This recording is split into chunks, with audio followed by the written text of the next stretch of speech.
Bapak sebagai ketua dari beberapa yayasan, beberapa yayasan Kristen dan juga sekolah-sekolah, terus juga Bapak berkhotbah sampai keliling dunia. Nah, bagaimana sih Bapak bisa achieve ini? Bapak bisa mencapai ini semua? Dalam tanda kutip, Bapak sudah dibilang sukses dan kompeten gitu. Nah, bagaimana sih Bapak bisa mencapai ini semua gitu? Mungkin kerabat-kerabat kita di luar sana perlu tahu bagaimana Bapak bisa achieve semua ini. Ya, thank you again Gilbert. Jadi bagaimana saya bisa sampai ke titik ini? Pertama saya mau sampaikan bahwa saya ini adalah sebenarnya seorang anak kampung yang susah, menderita. Bapak saya juga di kampung, keluarga saya, memang bapak saya seorang pelayan tapi sederhana. Dan pelayanannya juga di level lokal saja. Namun saya pikir luar biasa. Nah, bagaimana seorang anak kampung seperti saya ini kok bisa sampai kepada titik yang tadi dibicarakan ke level internasional, nasional dan sebagainya? Saya kira jawabannya itu adalah pertama-tama itulah rencana Tuhan. Bahwa hidup kita ini diatur, diselenggarakan dan dimanage oleh Tuhan. Kita ini hanya menjalankan saja apa yang telah Tuhan rencanakan. Tetapi bukan berarti Tuhan rencanakan itu tanpa keterlibatan, keaktifan, penggunaan potensi dari kita. Nah, saya harus jawab dulu dari Tuhan, karena Tuhan yang memungkinkan itu. Dan menurut saya kalau Tuhan yang membuat ini, maka pertama pujian harus ke Tuhan.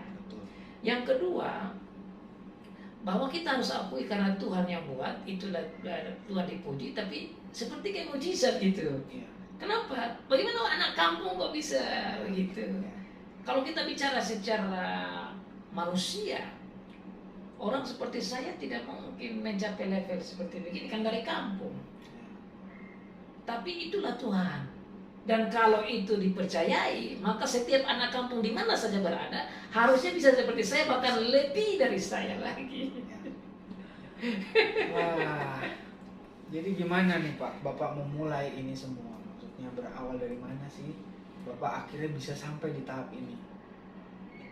Ya, jadi tadi saya bicara anak kampung dulu supaya semua tahu bahwa saya ini bukan tiba-tiba saja jadi seperti begitu. Memiliki relasi sini sana, dapat posisi sini sana, tidak. Kita harus akui itu. Tujuan saya supaya nanti kalau ada yang sampai ke titik seperti saya ini, jangan lupalah itu rendah hati. Karena kalau bukan Tuhan tidak begitu. Banyak orang lupa diri, sudah berhasil, sudah sukses, dan sudah mencapai hal-hal yang anggaplah luar biasa itu, lupa bahwa dia pikir dia yang bisa. Tentunya kita ini, saudara kita ini tidak bisa. Tuhan yang memungkinkan itu dan mengatur itu. Tetapi tadi saya bilang, karena Tuhan yang atur, bukan berarti kita duduk-duduk saja. Karena Tuhan ciptakan kita dengan intelek yang bagus, dengan kebenaran, kekudusan, dengan berbagai potensi surgawi. Nah, pertanyaannya, are you doing and using that or not? Gunakan itu atau tidak? Nah, kalau tidak gunakan, ya saya kira Tuhan tidak akan berkati.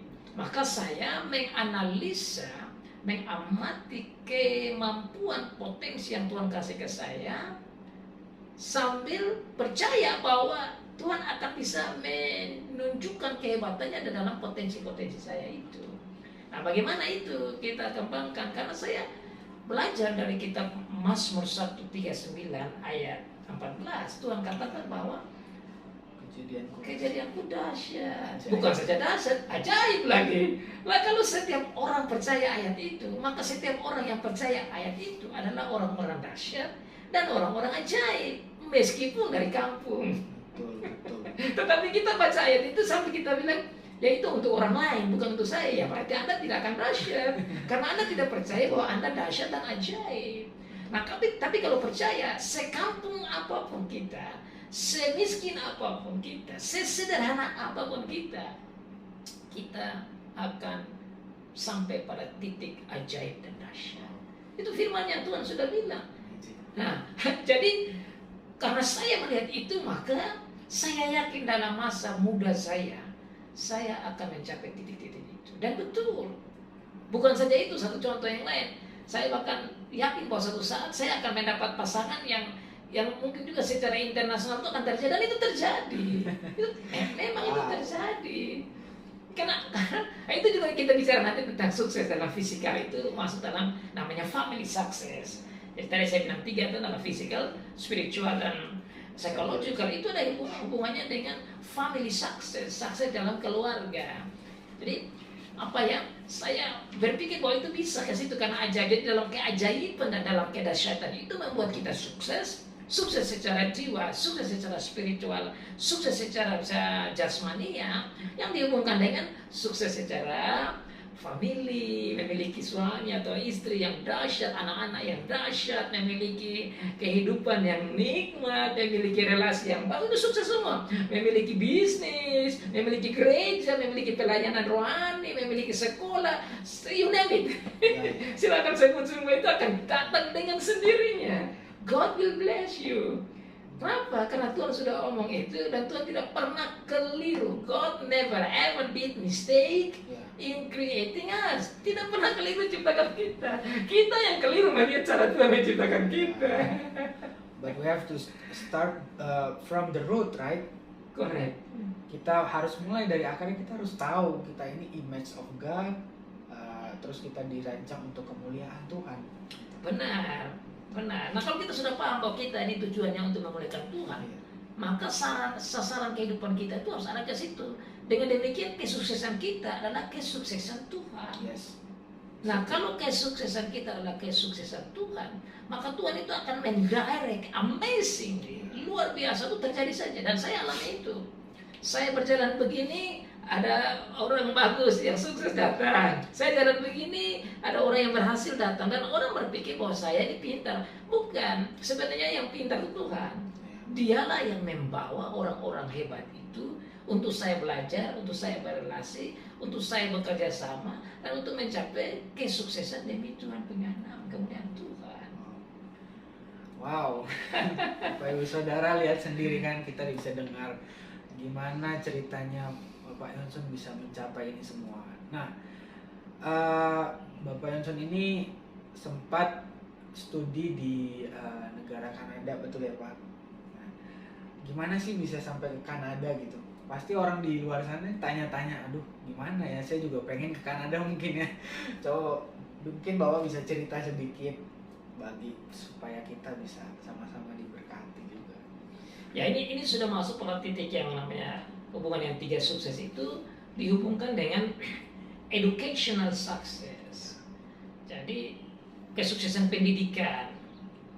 Dari anak kampung masa bisa studi di luar negeri? Kita mau dari kampung ke kota saja transportasi sudah mahal. Iya. Apalagi kita bicara ke, misalnya saya ini dari timur. Dari kampung ke kota Kupang saja sudah mahal. Dari kota Kupang menuju Bali saja sudah tidak ada uang. Dari Bali ke Jakarta apalagi. Zaman-zaman saya, taruhlah 30-40 tahun lalu. Zaman sekarang naik pesawat masih gampang. Zaman dulu pesawat susah, sudah susah mahal lagi. Apalagi kita bicara studi di luar negeri di Australia sana. Iya, ini that is not easy. Makanya saya bilang itu tuh hanya bisa Tuhan yang bisa atur. Tapi saya pun menggunakan potensi. Gimana ya caranya supaya begitu? Jadi caranya yaitu pertama awalnya itu dari bapak saya, karena bapak saya seorang pendeta, penginjil juga.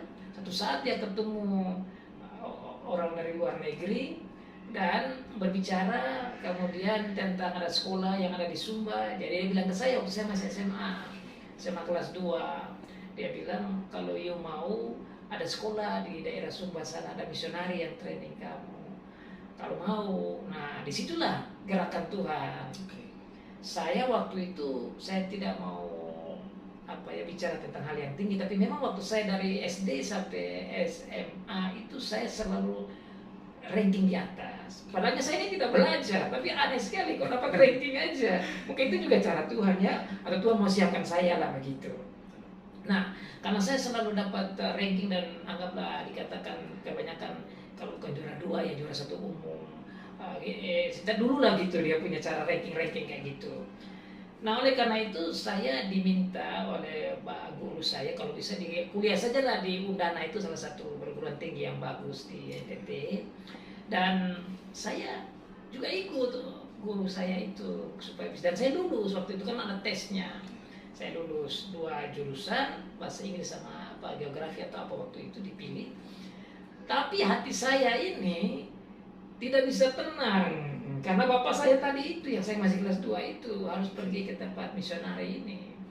Maka saya lulus, saya buang saja itu, saya tidak ke sana karena saya tidak bisa tidur, tidak bisa makan. Disitulah saya pergi ke Pulau Sumba. Di situ Pulau Sumba, Sumba Timur di Malolo, daerah Bayi-Barang sana. Saya belajar di kampung punya kampung. Tidak ada transportasi, hampir tidak, pokoknya sangat simpel sekali. Saya dari kota menuju ke daerah yang di kampung, tapi karena saya di situ diajar oleh misionari-misionari. Nah, saya belajar di bawah misionari-misionari itu.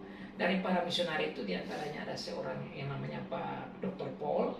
Dialah yang membuat relasi untuk saya, yaitu saya harus siap diri untuk ke Australia. Jadi pada tahun 88 saya tamat, kemudian setelah itu tahun 88 90,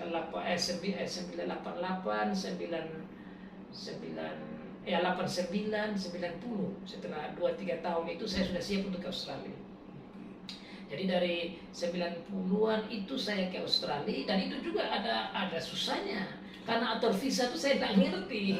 So itu bukan gampang, waktu itu udah saya urus sendiri. Tapi karena Tuhan mau, meskipun sulit, waktu itu pernah ditolak juga visa saya, visa student. Sampai di sana saya mulai belajar bahasa Inggris, dan itu susah sekali karena ya tidak banyak orang bisa ke Australia pada saat itu. Kalau orang ke Bali saja sudah susah, apalagi kita ke Australia tahun itu, tahun 89-90. Nah, kemudian saya di sana saya belajar sekitar 3-4 bulan. Saya belajar bahasa Inggris, bahasa Belanda sedikit, tentang teologi Ibrani Yunani.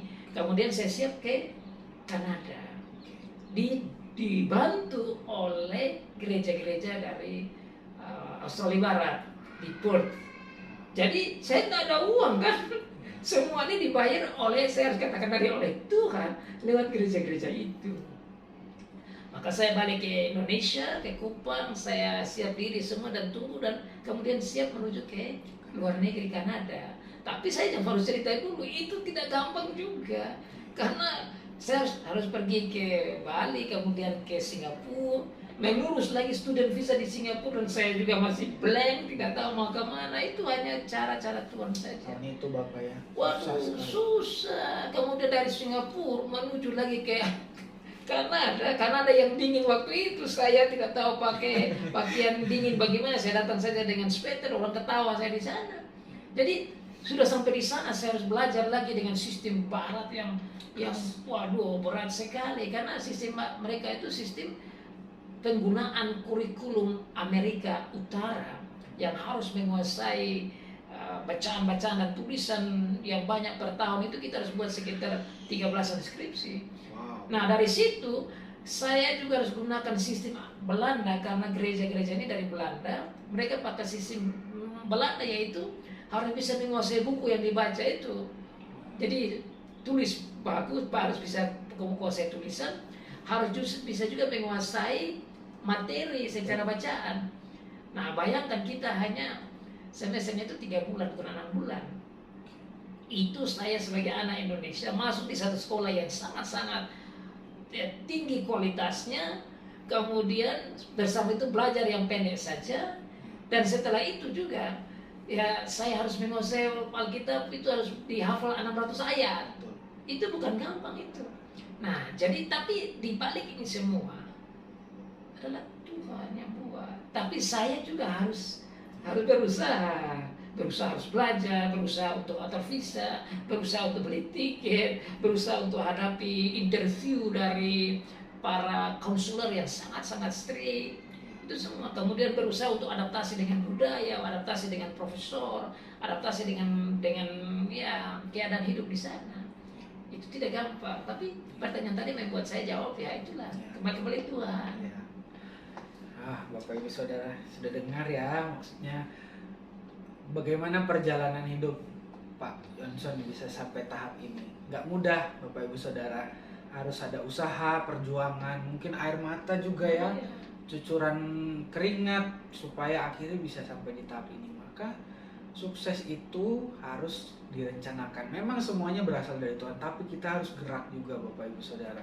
Kita harus berusaha memaksimalkan talenta yang Tuhan berikan untuk setiap kita. Karena kita ini image of God. Kita ini gambar dan rupa Allah. Jadi Allah kita pintar, Allah kita cerdas dengan menciptakan segala sesuatunya. Kita pun punya benih itu Bapak Ibu Saudara. Nah, pertanyaan saya selanjutnya nih buat Bapak. Nah, kalau orang Kristen boleh menjadi kaya, orang Kristen boleh nggak sih kaya dan sukses? Iya. Kaya dan sukses. Jadi pertanyaan sudah menuju pada sukses secara fisikal lahiriah. Tapi sebelum saya masuk pada itu, saya tambah sedikit yang percakapan kita sebelum berhubungan dengan kesulitan. Tuhan itu memang Tuhan mau kita sukses, tetapi ada perjuangan dan ada ketahanan jiwa, ketahanan rohani, ketahanan fisik juga. Karena saya ingat saya waktu sekolah di luar itu, mama saya yang raise saya itu meninggal dan saya tidak datang lihat. Itu bukan karena mahal. Nah, air mata tadi yang bilang itu, saya harus sebut itu biar bisa semua juga tahu. Jadi jangan sampai wah ke sana ya betul, tidak susah kalau Tuhan sudah atur, tapi ada sulit juga Tuhan izinkan. Kakak saya juga meninggal, saya tidak balik. Jadi ke luar negeri air mata juga. Air mata, tapi itulah cara Tuhan membuat kita tuh kuat. Karena dengan Tuhan izinkan yang sulit, disitulah iman kita bertambah-tambah dan kita makin dipacu untuk lebih rendah hati, lebih sabar, lebih berharap pada Tuhan. Nah, sekarang saya balik ke pertanyaan yang tadi itu berhubungan dengan apa kita boleh kaya atau tidak ya? Saya minum dulu ini karena udah ya. Wah, ini enak sekali sampai bicara kita minum. Jadi, apakah orang Kristen, orang percaya boleh kaya? Oh iyalah, why not? Kenapa tidak? Oh iya. Justru dengan berpikir bahwa orang Kristen itu boleh kaya, kita bisa kaya. Kalau kita berpikir bahwa orang Kristen itu harus ikut Tuhan dan menderita dan sengsara saja, ya nanti menderita terus juga. Tetapi definisi kaya ini kan berbeda. Definisi kaya yang pada umumnya orang bicara itu yaitu kaya secara uang. Tetapi tidak berbicara tentang kaya secara jiwa, kaya secara psikologi, secara rohani, kaya secara sosial, kaya secara family. Ini kekayaan ini adalah kekayaan yang tidak terukur, tidak bisa digambarkan dengan standar kekayaan biasa. Oleh karena itu, sebaiknya kita mengerti tentang definisi kaya itu. Jadi bagi saya, kekayaan yang paling utama itu yaitu tatkala kita punya relasi dengan Tuhan. Itu kekayaan yang the best. Makanya Tuhan Yesus itu bicara tentang doa. Dia tidak suruh kita berdoa dapat kaya dan makan minum. Kan kaya hubungannya dengan makan minum. Nah itu petisi keempat. Berikanlah kepada kami makanan kami yang secukupnya. Itu bicara tentang kekayaan lahiriah. Petisi pertama, kedua, ketiga yaitu bagaimana kita memuliakan Tuhan. Itulah kekayaan pertama, bahwa kita punya relasi dengan Tuhan yang baik, bahwa kita bisa memuliakan Tuhan, bahwa kita bisa menjalankan kehendak Tuhan, bahwa kita bisa melihat Tuhan sebagai Raja. Itu membuat kita tuh menjadi kaya, dan itu membuat kita hidup dengan enak. Kita membuat kita tidur dengan enak. Itu definisi kekayaan pertama dulu.